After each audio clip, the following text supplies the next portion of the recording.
सोचा है कि देश में सबसे ज्यादा पावर्स किसके पास होती है?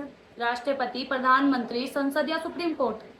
तो इन सभी सवालों के जवाब आपके भारतीय संविधान के पार्ट 5 में छुपे हुए हैं। तो hello everyone, today's constitution part number 5 we discuss all the articles in this part. Part number 5 union से रिलेट करता है, संघ से संबंधित है, जिसमें आपके टोटल आर्टिकल्स 99 आएंगे। आर्टिकल 52 से 151 तक ये पार्ट चलता है। इसमें टोटल आपके 5 चैप्टर्स हैं।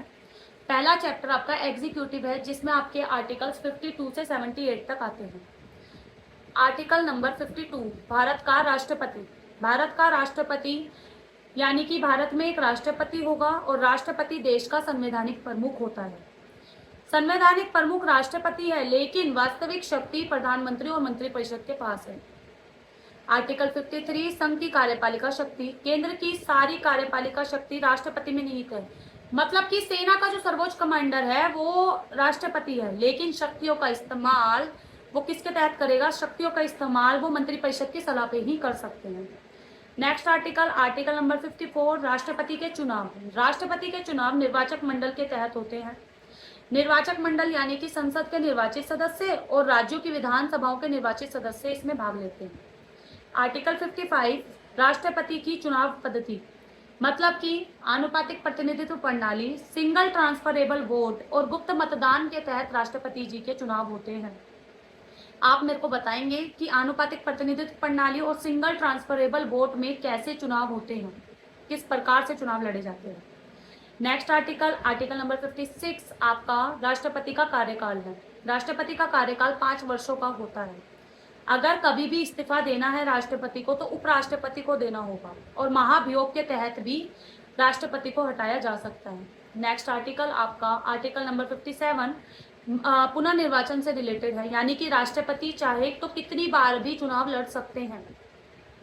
नेक्स्ट आर्टिकल 58 राष्ट्रपति की योग्यता से संबंधित है कि कितनी क्या योग्यता चाहिए। तो भारत का नागरिक होने चाहिए, 35 वर्ष की आयु होनी चाहिए और लोकसभा सदस्य बनने के योग्य होने चाहिए। आर्टिकल 59 पद की शर्तें हैं। पद की शर्तें यानी कि किसी भी लाभ पद पर ना हो राष्ट्रपति, और उन्हें राष्ट्रपति भवन में ही रहना होगा। आर्टिकल 60 आपका शपथ से रिलेटेड है, तो मुख्य न्यायाधीश राष्ट्रपति को शपथ दिलवाते हैं। नेक्स्ट आर्टिकल 61 आपका महाभियोग से रिलेटेड है। महाभियोग यानी कि संविधान का उल्लंघन करते समय अगर संविधान का उल्लंघन हो रहा है तो राष्ट्रपति जी को हटाया जा सकता है। ठीक है, तो किसके तहत हटाया जाएगा? संसद के दोनों सदनों में प्रस्ताव पास होगा और विशेष बहुमत आवश्यक है। आर्टिकल नंबर 62 रिक्ति भरना, यानी कि खाली स्थान जो हुआ है राष्ट्रपति को हटा दिया गया है, तो 6 महीने के अंदर अंदर आपको चुनाव दोबारा कराने पड़ेंगे। ये आपके राष्ट्रपति थे। आर्टिकल 52 से 62 तक आपके राष्ट्रपति का सारी चीजें बताई गई हैं कि कितने टाइम का कार्यकाल होता है, क्या क्या कैसे चुनाव किए जाते हैं और कितने समय तक रह सकते हैं, कैसे उन्हें हटाया जा सकता है, क्या क्या योग्यताएं होनी चाहिए। अगला जो आपका आर्टिकल है आर्टिकल नंबर 63, इसमें आपका उपराष्ट्रपति आता है, यानी कि भारत का एक उपराष्ट्रपति होगा। आर्टिकल 64 आपका राज्यसभा का सभापति।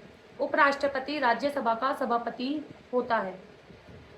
आर्टिकल 64 के बाद आर्टिकल नंबर 65 आपका कहता है कि राष्ट्रपति जब भी नहीं होगा, मतलब राष्ट्रपति की अनुपस्थिति में कौन कार्य करेगा? तो उपराष्ट्रपति कार्य करेगा। राष्ट्रपति की अनुपस्थिति में कार्य कौन करेगा? तो उपराष्ट्रपति करेगा। मतलब जब भी ऐसा लगे कि राष्ट्रपति नहीं है तो कौन कार्य करेगा उनकी जगह? उपराष्ट्रपति। 66 उपराष्ट्रपति चुनाव। संसद के दोनों सदनों के सदस्य चुनाव करते हैं। आर्टिकल 67 आपका उपराष्ट्रपति का कार्यकाल है। तो उपराष्ट्रपति का कार्यकाल कितने टाइम का है? तो 5 वर्षों का है। आर्टिकल 68 आपका किससे रिलेटेड है? रिक्ति भरने से रिलेटेड है, यानी कि उपराष्ट्रपति अगर चुनाव पद मतलब कि खाली हो जाता है तो दोबारा से चुनाव कराए जाएंगे। आर्टिकल 69 आपका शपथ से रिलेटेड है। उपराष्ट्रपति को शपथ कौन दिलवाता है? तो राष्ट्रपति उपराष्ट्रपति को शपथ दिलवाएगा। आर्टिकल 70 अन्य परिस्थितियां। राष्ट्रपति अगर कार्य नहीं कर पा रहा है तो संसद व्यवस्था करेगी। आर्टिकल 71 चुनाव विवाद। राष्ट्रपति उपराष्ट्रपति के बीच में अगर चुनाव के विवाद हो जाते हैं तो उसका निर्णय कौन लेगा? तो सर्वोच्च न्यायालय लेगी। आर्टिकल 72 समाधान शक्ति। समाधान शक्ति मतलब कि राष्ट्रपति के पास दया याचिका स्वीकार करने की शक्ति है। आर्टिकल 73 आपका संघ की कार्यपालिका शक्तियों का विस्तार है, यानी कि केंद्र की सारी शक्ति पूरे भारत में लागू होगी। आर्टिकल 74 मंत्री परिषद से रिलेटेड है। प्रधानमंत्री की अध्यक्षता में मंत्री परिषद राष्ट्रपति को सलाह देगा। आर्टिकल 75 मंत्रियों से संबंधित प्रावधान। प्रधानमंत्री की नियुक्ति राष्ट्रपति करेंगे। मंत्री सामूहिक रूप से लोकसभा के प्रति उत्तरदायी होंगे। आर्टिकल 76 भारत का महान्यायवादी भारत का सर्वोच्च विधि अधिकारी होते हैं। आर्टिकल 77 सरकारी कार्य संचालन राष्ट्रपति के नाम से सारे कार्य किए जाएंगे। आर्टिकल 78 प्रधानमंत्री का कर्तव्य है, प्रधानमंत्री राष्ट्रपति को जानकारी देगा। तो आज के जो हमने आर्टिकल सीखे वो हमने आर्टिकल 52 से 78 तक, जिसमें हमने राष्ट्रपति, मंत्री परिषद, उपराष्ट्रपति और प्रधानमंत्री के बारे में जाना। तो आपको मेरा जो सबसे पहला सवाल था उसका जवाब मिल गया होगा कि सबसे ज़्यादा शक्तियाँ किसके पास हैं। तो यानी कि राष्ट्रपति के पास तो संवैधानिक शक्ति है, लेकिन असली तौर पर जो वास्तविक शक्तियाँ हैं वो प्रधानमंत्री और मंत्री परिषद के पास हैं।